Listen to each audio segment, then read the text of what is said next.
Hello, everyone. Welcome back to Courageous Leadership with Virginia Prodan. We are so happy you are here.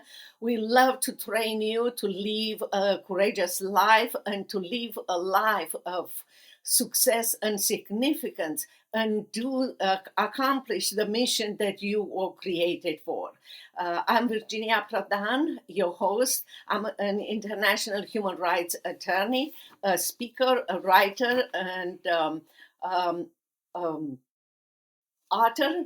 Tyndale published my memoir, Saving My Assassin. I experienced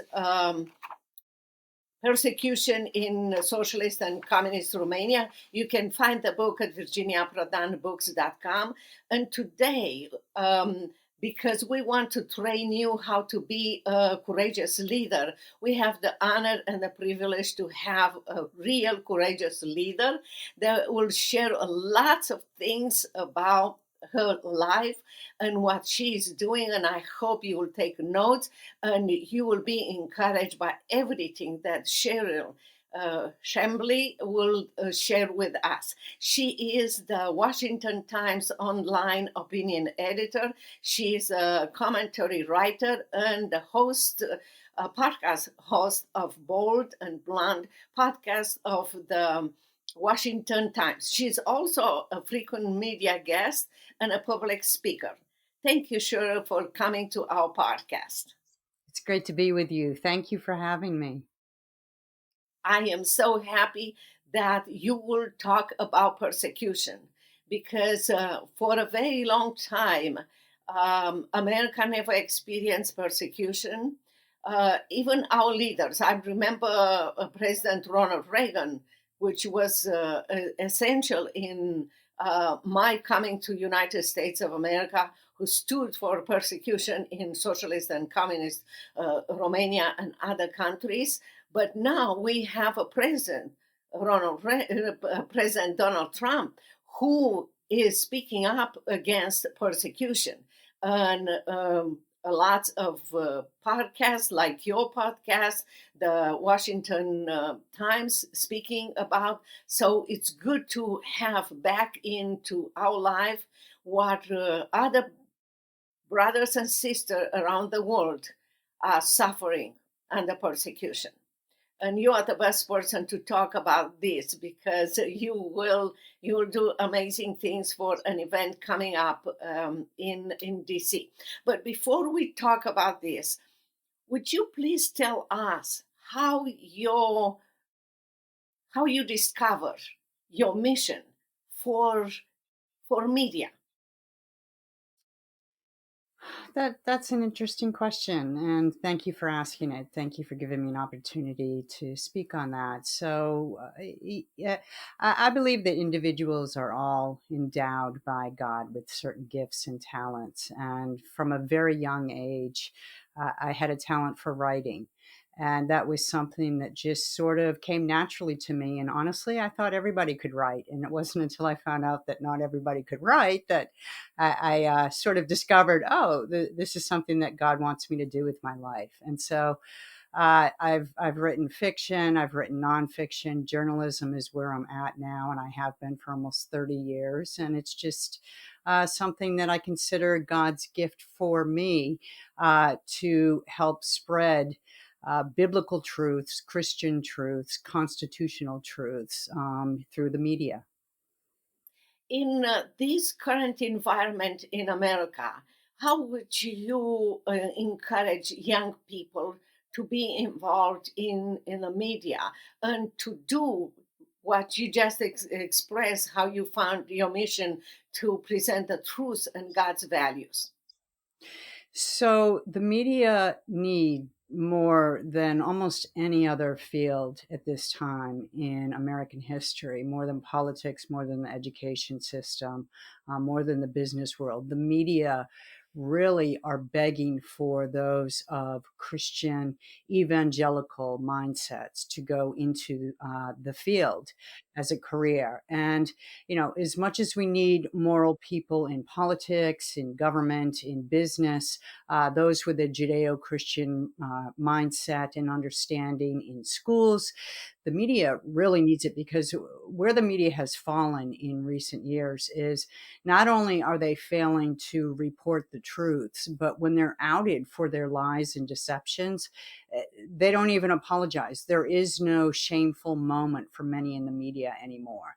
And I know that there have been several notable firings in the last couple years of media members who have been outed as doing the work more of the far leftist interests than they are of the American people.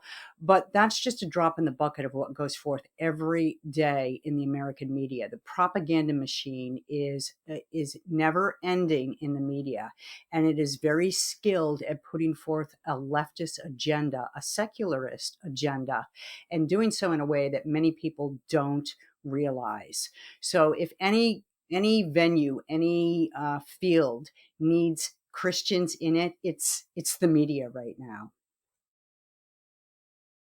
What is your opinion about how young generation will take the media, and how do they use the media? Well, the younger generations, it's very different how they consume media. When I was growing up, there were the three major news channels: ABC, CBS, NBC, and everybody sat down and they watched the 60 Minutes on Sunday. They watched an hour of news at night and maybe read a newspaper in the day and felt like they were fully informed. Well, today's media is put out through 27 characters on X, right? That's how, or TikTok, a quick video clip on TikTok or Facebook or Instagram. And that's how many in the younger generations are consuming their media. And in a way, that's good, right? Because it opens the doors for many, many other people to present truths using just their smartphone on a daily basis and throw it out on media where people can see the news as it's unfolding, not just as the New York Times or Washington Post wants to package it. But at the same time, there's a lot of room there for deceptions and gaslighting. And a particular concern to me is out of context, little bits and pieces of reports that go forth. Because if you don't put things in their proper context when you report them, you can make a 30-second video clip mean whatever you want it to mean. So the younger generation is definitely into this quick hit video or social media short segment of news. There's good and bad to that. Yes. Um, when you spoke about the media and the fact that, when you grew up, you stood in front of the TV or radio and you listen and everything, to my mind came the fact that for us, media and the communist, socialist and communist was 2 hours a day television. We have just one channel, and the channel presented everything about our dictator and was talking about how all wonderful life he is giving us. And when we will go outside in a grocery store or something, we didn't have anything, but that was used, the media was used as a propaganda to train us and also to tell us, you have to repeat what I am telling you, otherwise you will disappear. So what a difference between, media and socialists and communists, and media in freedom. And that's very important for young people to know and understand and keep America free. And one of the things that in keeping America free is talking about persecution. Would you share with us? I know you will be the MC for this event in Washington, D.C. Would you talk with our audience a little bit more about that? About religious persecution and persecution of Christians. And, it's funny because when you say that, everybody's mind sort of goes overseas, right? It goes right to China, or it goes to a Muslim dominated country, or of late it goes to Nigeria, right? Which is where the president has just put his particular focus, promising to eradicate the radical Islamism that's killing Christians over there. I think the latest figure was up to 35 a day, Christians being slaughtered by Muslim radicals in Nigeria. But look, you have to realize that in our own country, in America, land of the free, where we come from, in a place of American exceptionalism that's rooted in the idea of God-given individual liberties and rights, and where we have a First Amendment that guarantees those God-given liberties and rights, freedom of expression and religion. Even in our own country, we face religious persecution. It's not the type that, beheads people for believing uh, in God, but it is the type that slyly, under disguise of tolerance, right, pushes out Christianity from the public arena. And if you look at what takes place in America, it's always that sort of the persecution against Christians takes the form of removing Christianity from the public arena. The First Liberty, what First Liberty Institute right now is fighting a case. A teacher in Connecticut was facing persecution from her school because she's Catholic and she displayed a crucifix on her desk. And so now she's facing firing. She's facing loss of her income. She was a teacher for 30 years, and she has to fight for the right to remain a teacher simply for placing a crucifix on her desk in school. So this is the type of persecution that goes forth in America. And it's very often a lot harder to fight than it is when you have that violent uprising against Christians. Because here in America, it's harder to pinpoint the enemy when it's that deceptive, when it's that sort of ingrained in society. Um, I experience persecution, and I feel for our brothers and sisters all over the world that are killed because they are Christians or because they want to share the gospel with others. And indeed, the Muslim are the ones that in the majority, the persecutors of these people, killing them. Um, what you said about America, I believe at this point in America, if we don't pay attention, we will suffer persecution. But at this point, I believe the liberal media and people that don't believe in God uh, wants to um, intimidate Christians, marginalize them, put them in a financial situation where they have to pay dues or whatever for one or two things that maybe they said, or they are forced to make cake for gay and lesbian, or to make in a website that express gay and lesbian, and according to their belief, they don't want to do those kind of things. They should be free, but still they are harassed and everything.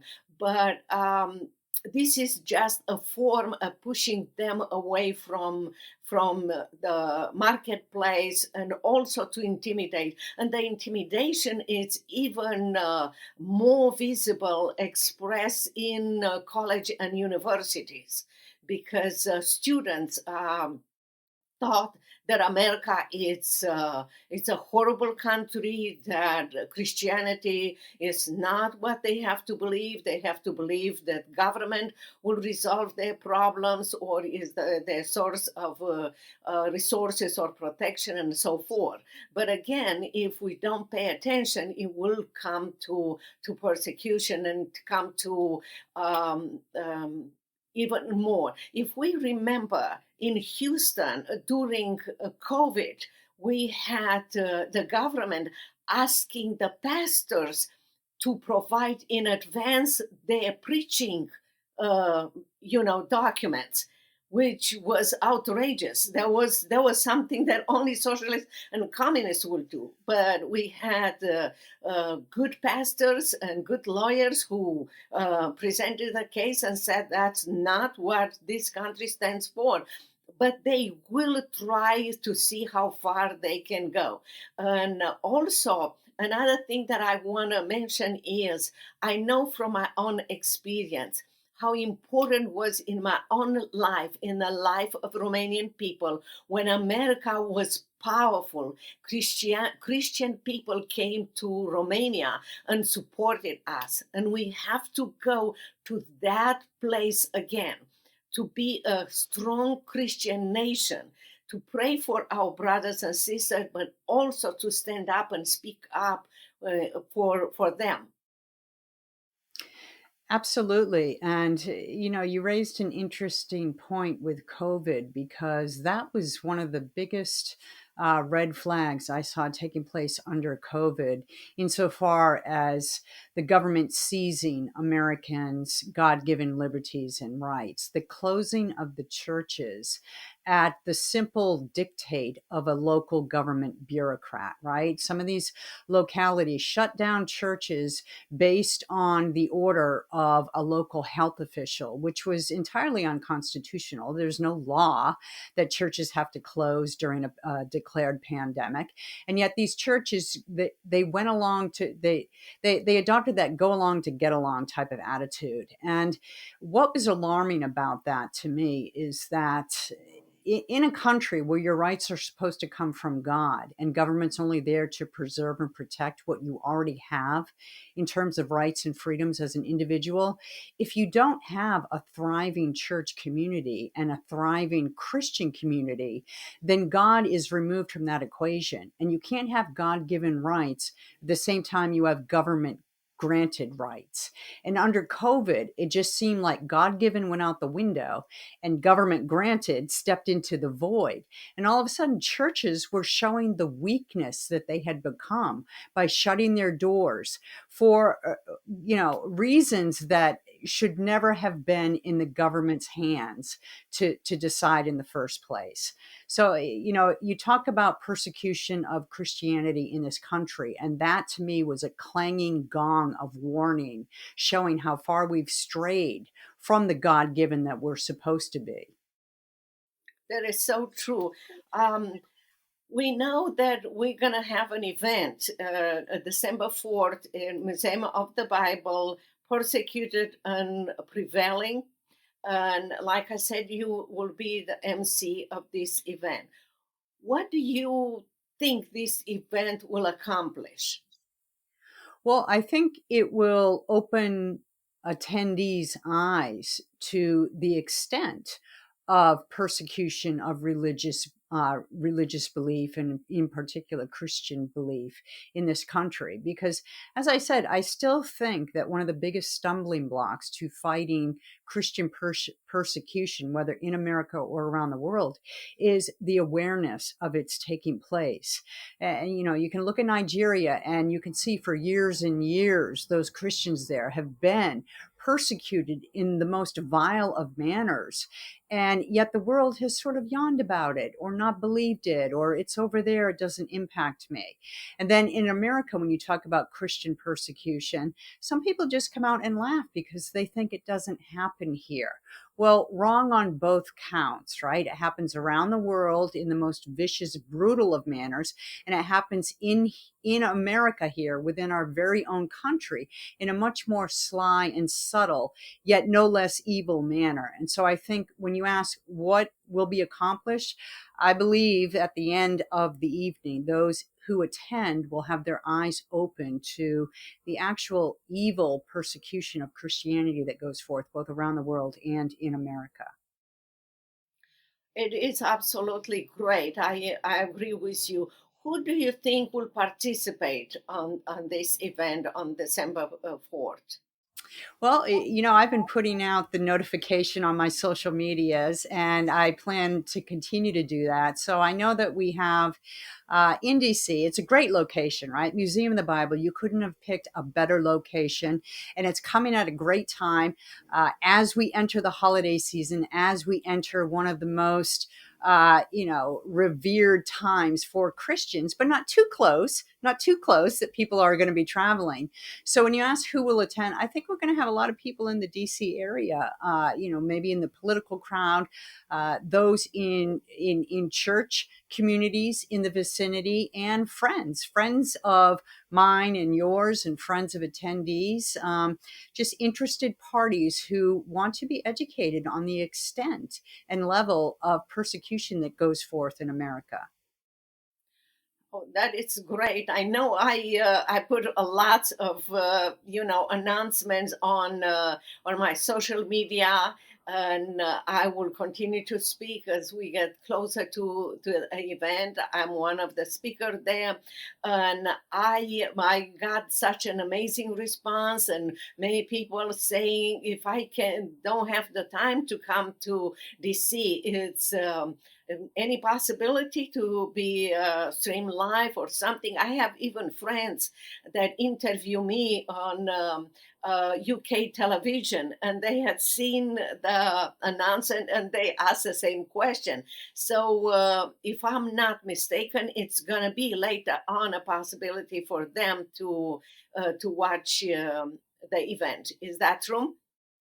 As far as I know, I'm just learning the same type of info that you're telling right now. So we have a little time still left to gather some more interest, and I have some more friends in the media whom I hope will attend. And if so, then there's a chance for live streaming and the reporting both during and after the event to go even farther. So we'll see how it goes, but I'm very optimistic about the interest.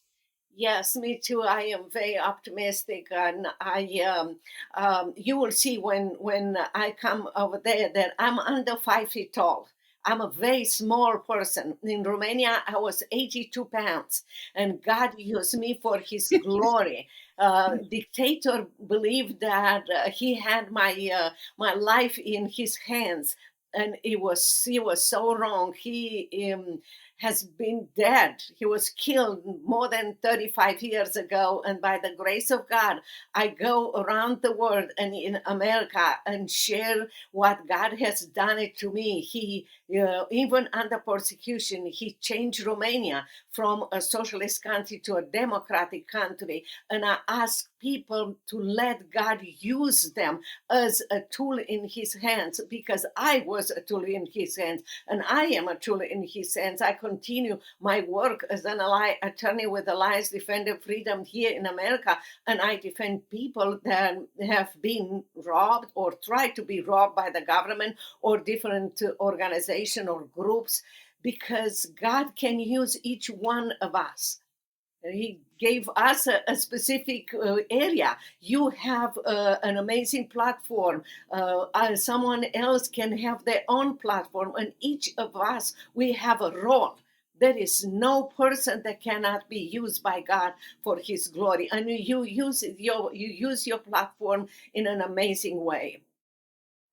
Well, thank you. And, I agree with you completely that no matter how big or small the voice, no matter if you're just 82 pounds, right? God doesn't have boundaries and restrictions.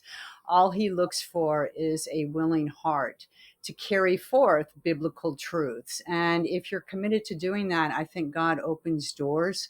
And it's not about you. It's about him. And it's about bringing others into the fold. And really, it all starts with education. And if Christians are out there being killed for their faith, then Americans, I know, want to know that, and they want to know how to help. So I think this is a great event to share that sort of marching order where our resources can best be put to use.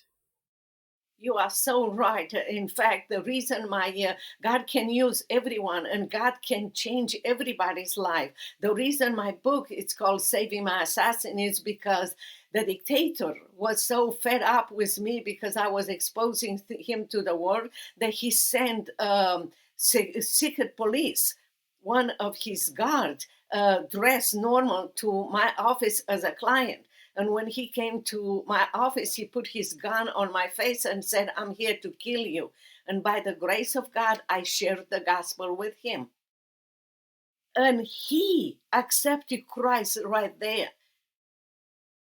You That never know. You never know. And that's a 20 years later, as he was watching me on YouTube speaking in different places, he came to my office. First, he called because I went back to law school here in Dallas, Texas. I'm an American lawyer now. I opened my law firm, and he came to our office, and my assistant invited him into my office, and when I came, he was already in my office, and I listened to him, new client, and I thought, "Oh, that's a good case. I can take it." And when he finished, he was so frustrated. He said, "Virginia, don't you recognize me?" And he showed me his Securitate ID. I started to shake. My face was red, and very fast he said, "I don't kill anyone now. I am a pastor." And wow. as I shared with him what I was doing and what God is doing in his life, I told him that I am writing my memoir. And he asked me to let him write a chapter in my memoir. And today you can read his chapter in my memoir. Only God can do that. In God, we are more than conquerors. We do not have to know all the map, everything. We just have to say, "Lord, send me," and watch God doing it. Look what God is doing in your life and how God is using you in a mighty way. I hope people will be encouraged, will be motivated to be in media, to be speaker, to be in every area that God decided them to be, because each of our life are precious, and God can use us to change America. That's about as powerful a story, your personal story, as Paul in the Bible after being beaten and thrown in jail, and then he just evangelized in jail. I mean, that's just it's an amazing story, and yeah, it's it's that type of overcoming persecution to glorify God and bring others into the fold that not only is this event all about, but I think just being a Christian in general is what it's all about. I call it God's stories in my life. I did not know when I started to walk with God. I had no idea, and He is not done yet with me or with you. No, no, He is still doing miracles, miracles after miracles. So I am saying, if you doubt, if you don't know because of the circumstances in America, let me tell you, and I hope, Sharon, that you agree with me. When you turn your back and you don't want to walk with God, you cheat yourself of miracles. You cheat yourself of a life. Yes, can be hard. You can be under arrest or torture or under house arrest, or have someone with a gun at your face. Not everyone will go through this, but in one way or another, it might be hard. But the miracles and the way you will see God and you will walk with God is beyond your imagination. It's true. And I think every believer has a story like that to tell, probably more than one. And some believers have come from some very dark pasts and had to overcome some very dark, sin-filled backgrounds to reach the level of understanding and walk with God that they have. And really, the darker the past, just the brighter God's glory shines. We are overcomer in Him. And He also told us that apart from Him, we can do nothing. So we have a choice. We have a choice. But before I let you go, would you please tell our audience where they can find you? Sure. So I write every day at WashingtonTimes.com. I do a podcast at least a couple times a week there, mostly audio, sometimes video. It's called Bold and Blunt, and you can get Bold and Blunt wherever podcasts are available. I have a Substack just at my name, CherylChumley.substack. You can find me on X at CK Chumley and all the socials, CK Chumley as well. Thank you. Well, I am so glad, and I hope that people will go to your website. You have several articles. I mean, lots of articles. You have books. You have lots of things that will encourage people. Just to stand up and be a tool in God's hands. Anything else that you want to share with our audience before I let you go? Just that it's been a treat speaking with you, getting to know you a little bit. And I hope that people flock to this event on December 4th at the Museum of the Bible to hear not just more from your story, but we have a wonderful group of speakers, all Christian, all overcomers into the faith, and they all have similar stories to tell. So, very inspirational evening. Thank you so much. Thank you for your participation, Cheryl. And I hope each one of you will share this podcast with others to encourage others. Send us your comments, your suggestion, and how you apply everything that you heard from Cheryl and for myself today. I hope to see you at the Museum of the Bible, and I hope that we will hear from you how God guided you to find your mission, how you answer to God sent me, and what kind of miracles God performed in your life. Until the next time, God bless you, and don't forget to go to virginiaprodanbooks.com slash contact if you have any question or if you need any help. I'm here to help you. God bless you and see you next time. Thank you, Cheryl. Thank you.